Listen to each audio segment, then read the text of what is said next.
This area is for guests. Did someone let the maintenance crew up here? Make yourself useful, or make yourself gone. Hold this. Try not to drink it. I said hold it.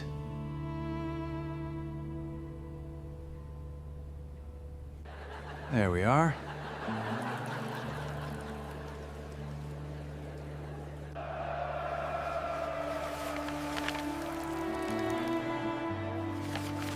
That's us. To the deal. The best show in the city.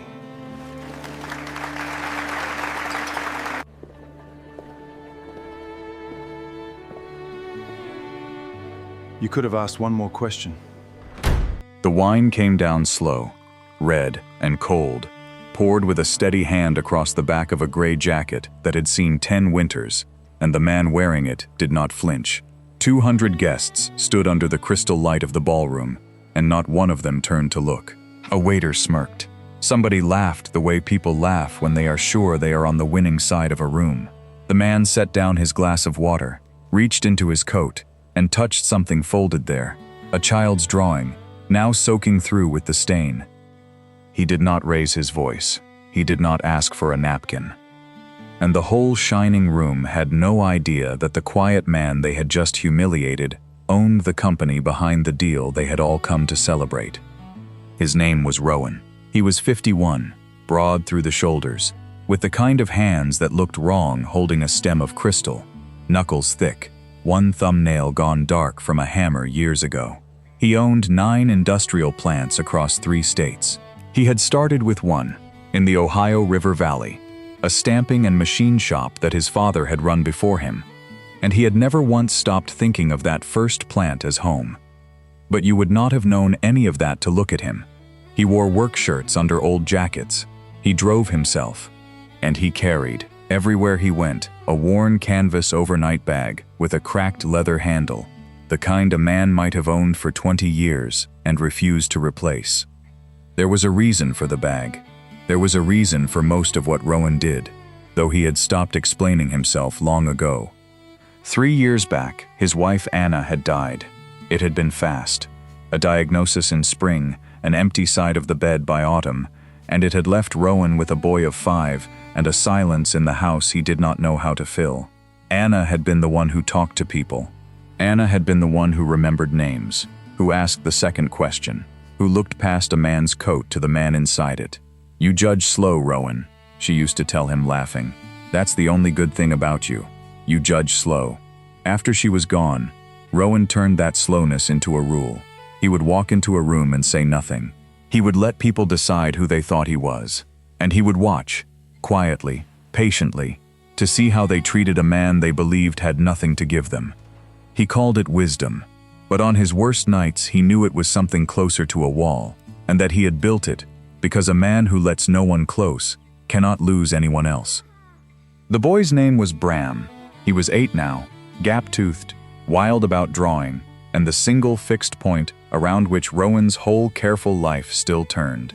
That morning, before Rowan had left for the gala, Bram had pressed a folded piece of paper into his father's hand. A crayon drawing, 2 stick figures under a lopsided sun, a big one and a small one, holding hands. "That's us," Bram had said. "Don't lose it. And Dad, come home by 9. You promised. It's important." "Why 9?" Rowan had asked. Bram had only grinned, that wide gap-tooth grin, and waved him out the door. "You'll see."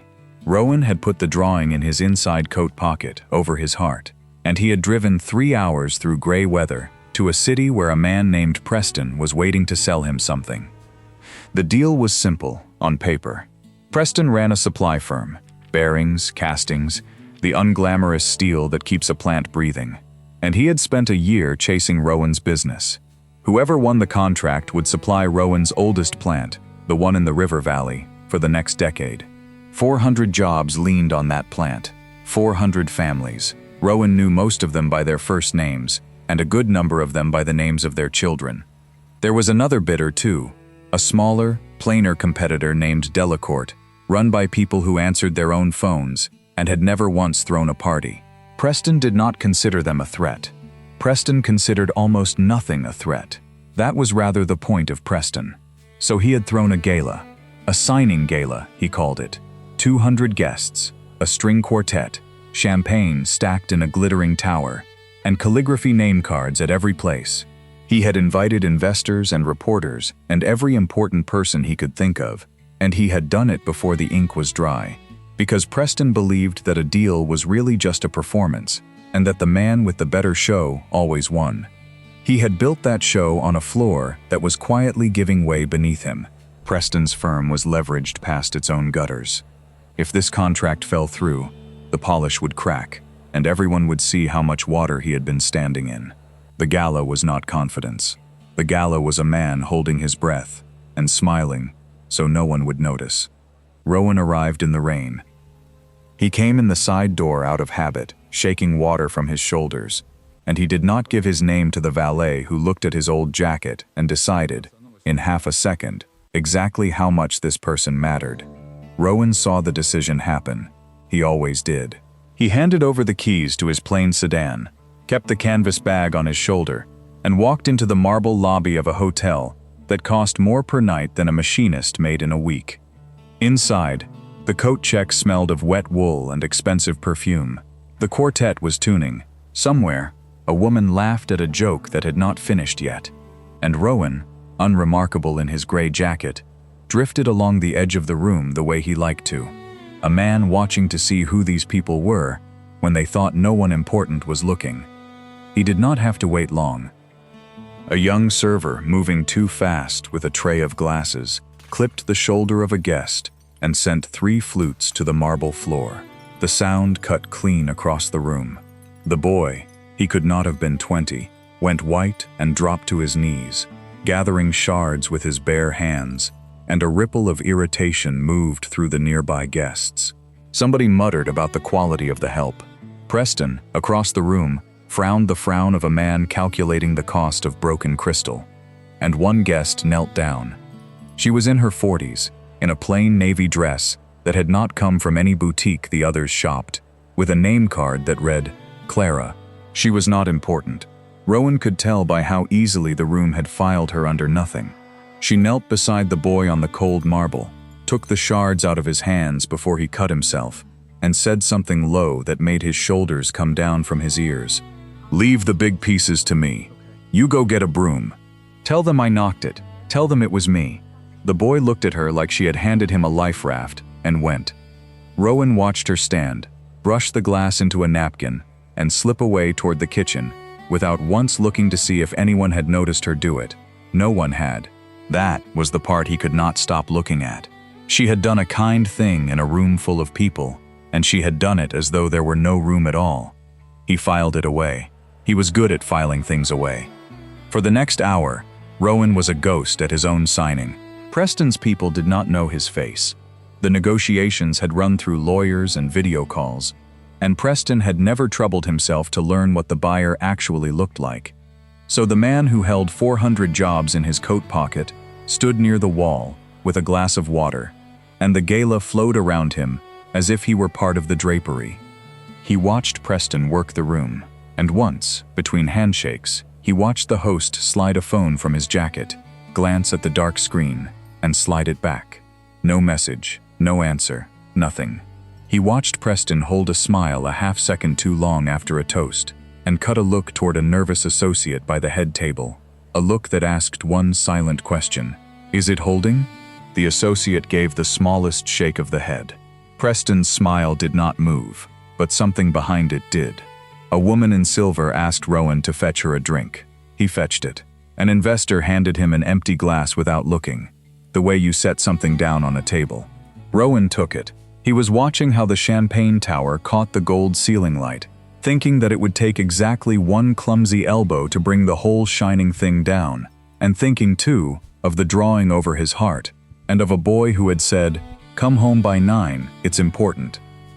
Across the room, through the tall windows, he could see the rain coming down over the city, and the lit windows of the hotel across the street where he had a room booked, where his bag would sit tonight, where he had planned to call Bram and hear whatever the secret of 9 o'clock was.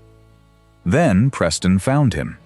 It happened because Rowan was standing near the head table, near the leather folder that held the contract, and Preston, sweeping through his own party, flushed with wine and nerves, mistook the quiet man in the gray jacket for Staff, who had wandered somewhere Staff did not belong. "You," Preston said, "this area's for guests. Did somebody let the maintenance crew up here?"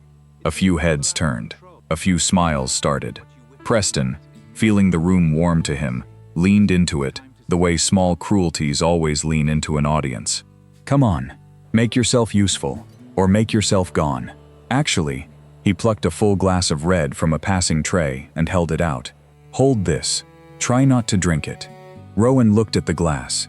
He looked at the man, and in the small silence, some part of Preston, the drowning part, the part that needed everyone to see him win, decided that this dull, silent stranger was not reacting the way a properly humbled man should. There was no fear in the gray-jacketed man. There was only that slow, patient watching, and it made Preston, who could not have said why, suddenly furious. "I said hold it," Preston snapped, and then, because 200 people were his, and the moment was his, and he had never in his life asked one more question before giving one more order, he turned the glass over.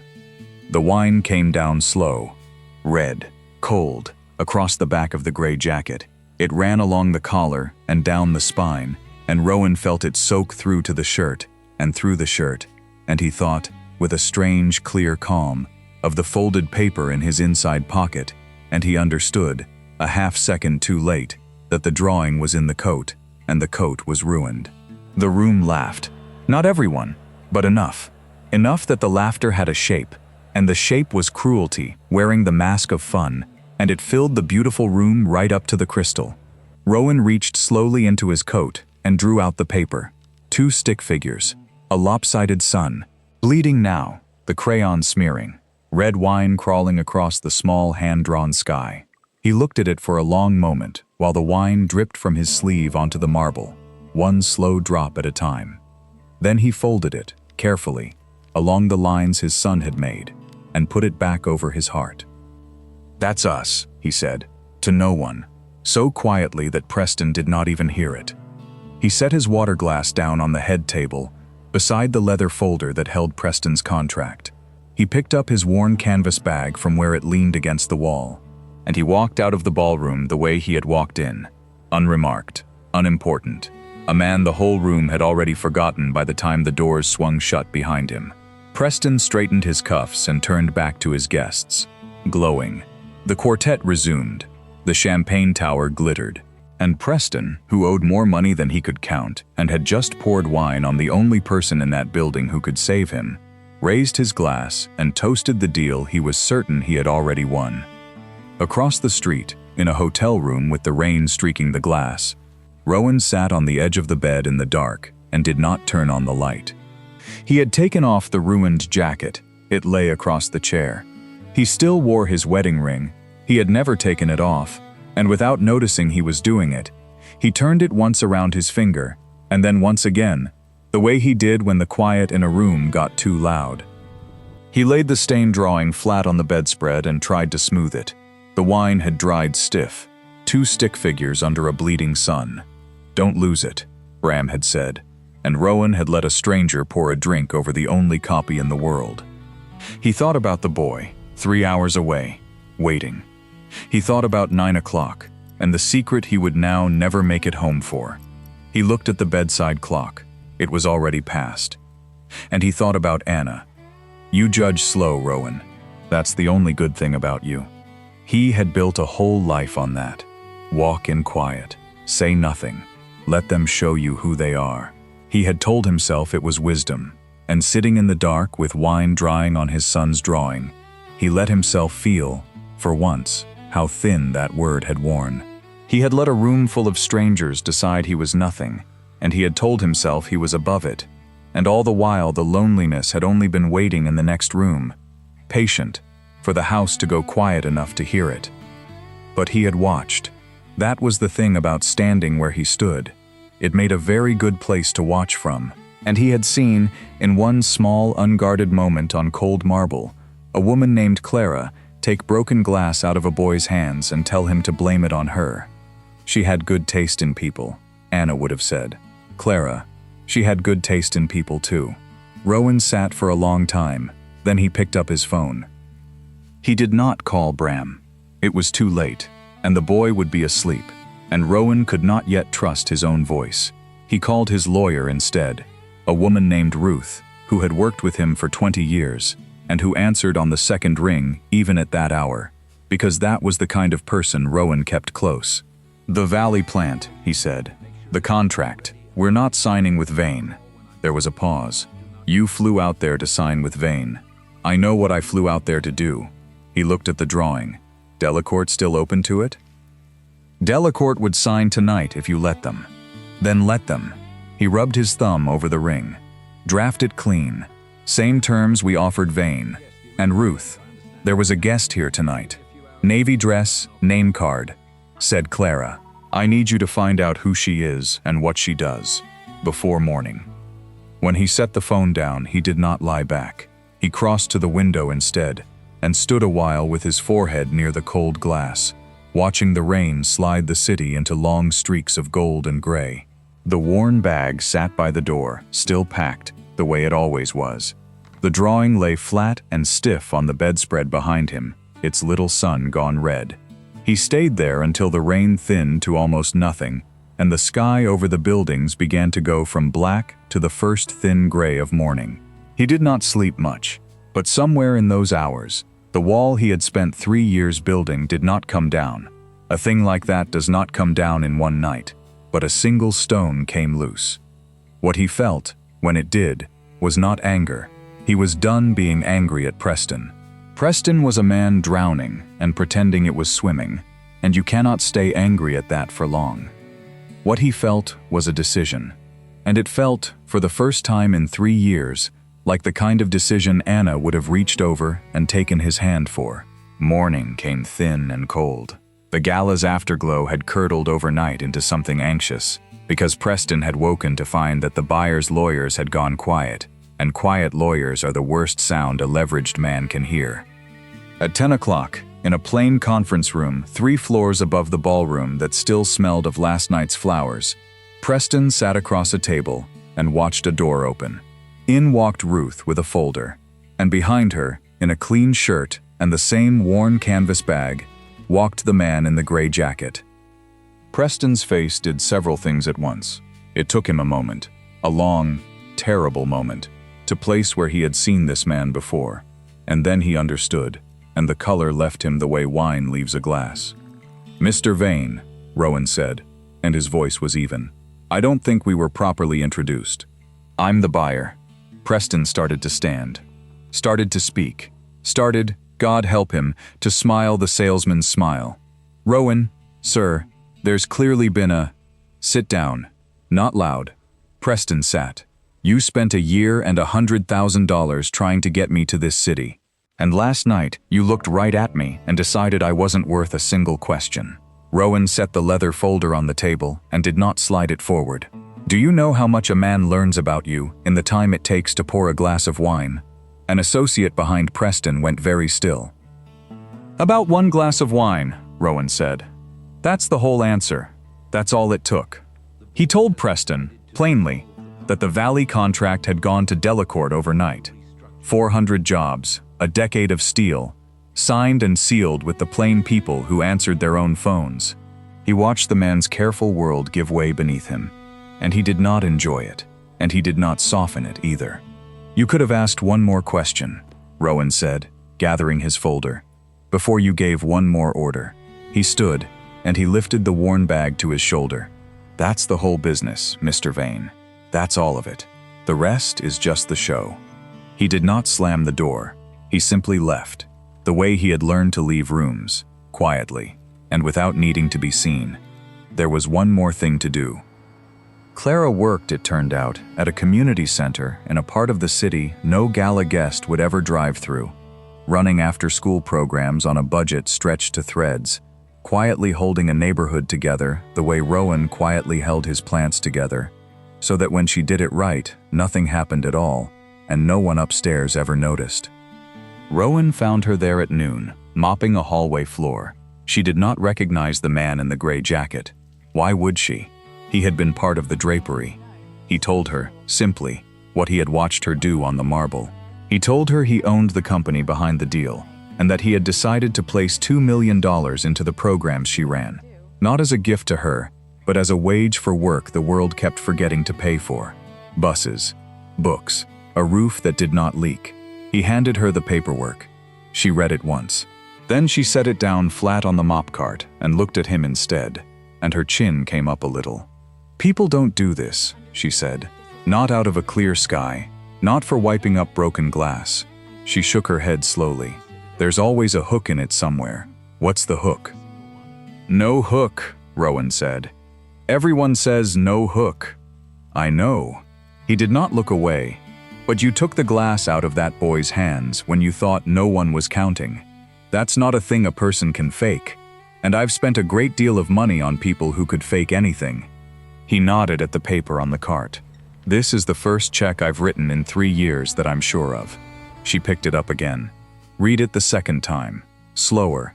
The way people read things they do not dare believe." When she looked up, her eyes were wet, and she did not bother to hide it. "Why me?" she finally said. "Because someone was counting," Rowan said. "You just didn't know it was me." Then he got in his plain sedan and drove 3 hours home through clearing skies, with the worn canvas bag on the seat beside him. It was nearly dark when he pulled into the drive, and there, taped up in the front window where he could not miss it, was a paper banner in wobbling crayon letters, "Welcome home, Dad," and beneath it, standing on the couch with his gap-toothed grin, was Bram, waving both arms. That was the secret of 9 o'clock. The banner. The boy had wanted to surprise him and had fallen asleep waiting, and Mrs. Delgado from next door had propped it in the window so it would be the first thing his father saw. Rowan came through the door and knelt on the linoleum, and his son ran into him hard enough to knock the breath out of a smaller man. Rowan held on. Then he reached into his coat and took out the drawing, stiff and stained, the little sun bleeding red across its sky, and he braced himself to explain. Bram looked at it, turned it over in his hands, and instead of crying, he grinned wider. "It got in a fight," Bram declared, delighted. "Now it's got a story." Rowan laughed. It came up out of somewhere that had been shut a long time, and it surprised them both. That night, he set the worn canvas bag on the kitchen chair, and, for the first time in 3 years, he unpacked it all the way to the bottom. The folded shirt, the old photograph of Anna he had never once taken out on a trip, and never once left behind. He set her picture on the shelf where the evening light would find it. Then he made 2 mugs of cocoa and burned them both a little, and neither of them minded, and he sat on the edge of Bram's bed and did the one thing he had not been able to do since the autumn Anna died. "Is it the lullaby?" Bram asked, half asleep. "The one Mom used to do?" "It's the lullaby," Rowan said, and he sang it, rough and low and off the tune, the way he always had, while the rain finally stopped outside and the wall he had built came down one more stone. He still wore his ring. He would always wear his ring. But sitting there in the small light, his son's hand curled in his, he noticed that he had not turned it once all evening, that his hands, for once, had somewhere to rest.